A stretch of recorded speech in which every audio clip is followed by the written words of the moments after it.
Photographer. ஃபோட்டோகிராஃபர்னா என்ன? உடைய கருத்தில் ஒரு பெரிய கேமரா வச்சுட்டு அங்கே பண்ணு இங்கே பண்ணு அப்படின்னு சொல்லக்கூடிய ஒரு காலகட்டங்க. இப்போலாம் செல்ஃபோன் வச்சுருக்கவங்க எல்லாமே ஃபோட்டோகிராஃபர் தான். ஆமாம், எங்கே போனாலும் எது வேணால் இருக்குது. தும்புறது, இரும்புறது, குளிக்கிறது எல்லாத்தையும் எடுத்துகிட்டு நல்ல அவங்களுக்கு ஒரு டேஸ்ட்டாக பண்ணால் விட்டு போகிறாங்க.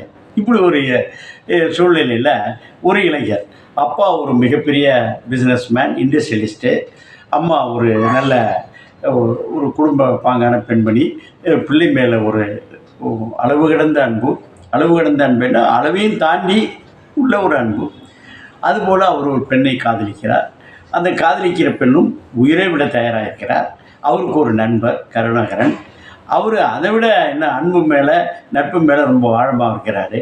அந்த பெண்ணோட அப்பா, அந்த காதலியோட அப்பாவும் அப்பா அம்மாவும் இந்த மாப்பிள்ளை நல்ல வசதியான மாப்பிள்ளை, நல்ல படித்தவர், அவருக்கு பொண்ணு கொடுக்குன்னு இருக்காங்க. எல்லாம் வந்து போச்சு. அப்புறம் என்னதாக வேணும்? ஒவ்வொரு மனிதனுக்கும் ஒரு இலக்கு அல்லது லட்சியம் இருக்கும். அவர் வந்து வசதியானவரா, ஏழை எளியவரா, இதெல்லாம் தாண்டி இப்படி தான் நம்ம ஹீரோ அஷ்ரஃப் அலி.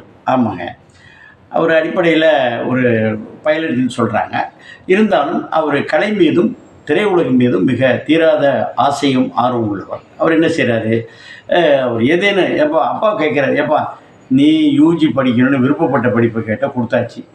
அப்புறம் பிஜி பண்ணேன், ஃபாரினில் போனேன், வயசு 30க்கு மேலே கல்யாணத்தை பண்ணி எல்லாருக்கும் உள்ளே ஏற்படுறது தானே பண்ணேன். இல்லைப்பா நான் ஏதாவது ஒரு சாதிக்கணும். என்னப்பா என்னதை சாதிக்கணும் அப்படின்னா, சாதனை எதுக்கு சாதிக்கணும்னா, அவர் அம்மா வந்து கதைகள் சொல்கிறார்.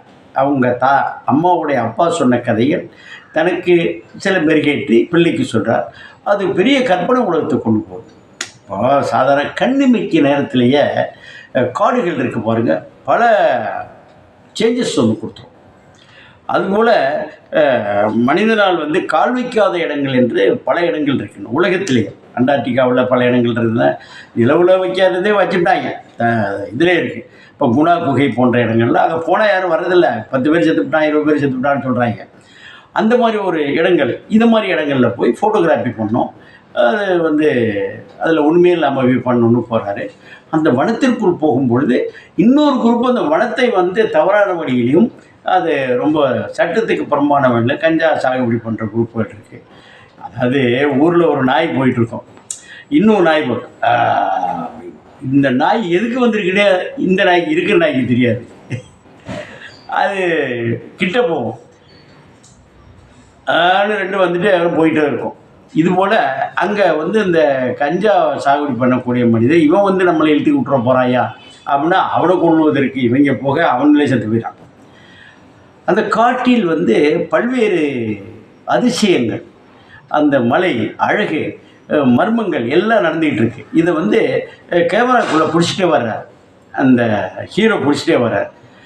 ஒரு காலகட்டத்தில் தன்னை நம்பி உள்ள காதலி நண்பர்கள்லாம் வரும்போது அப்புறம் காட்டு வன இலாக்காவுக்கு சொல்லிவிடுவாங்க. இப்போ அந்த ட்ரோன்லாம் வச்சு இப்போ லேட்டஸ்ட்டாக அந்த காட்டில் போய் காணாம போச்சா கண்டுபிடிச்சிடுறாங்க.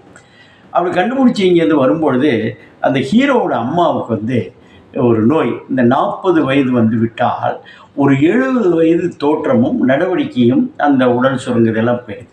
ஒரு அழகு முகம், அழகு அம்மா. அப்படி ஒரு சூழ்நிலை வரும்பொழுது என்ன மாதிரியான உணர்வுகள் ஒரு பிள்ளைக்கு, இன்னும் சொல்ல போனால் அம்மா மேலே உள்ள பாசம் உள்ள மகனுக்கு ஏற்படுகிறது. இது அம்மா பாசம். ஏன்னா முந்தையெல்லாம் தாத்தா பாட்டி தான் கதையெல்லாம் சொல்லுவாங்க. அம்மா படுத்திருக்கிறப்போ இந்த பக்கம் தம்பி படுத்திருப்பான், தங்கச்சி படுத்திருப்போம், இந்த பக்கம் தான் படுத்திருப்பான், இங்கே வந்து என் பக்கம் திரும்பிட்டு கதையை சொல்லு, இந்த பக்கம் திரும்பிட்டு கதை சொல்லி நல்லா படுத்துட்டு அம்மா சொல்லுவாங்க. அப்புறம் இடையில அப்பா கிளம்பி கொண்டு விடுவாருங்கிறது வேறு, கொண்டு போடுவாரு.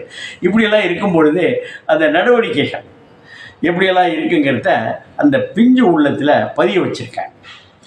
இது வந்து என்னங்க, இந்த மதிகட்டான் சோலைக்கு போகிறப்போ அது என்னென்ன நிகழ்வுகள் நடக்குதுங்கிறத உணர்வுபூர்வமாக உள்ளபூர்வமாக அந்த மியூசிக் கொண்டு போகிறார் ராஜ்குமார் சந்திரசேகர். வந்து இசையில் வந்து அது எப்போதுமே ஒரு சஸ்பென்ஸு, த்ரில்லரு, ஒரு அந்த மாதிரி இருக்கும்பொழுது அந்த இசையும் கேமராவும் மாறி மாறி விளையாடும்.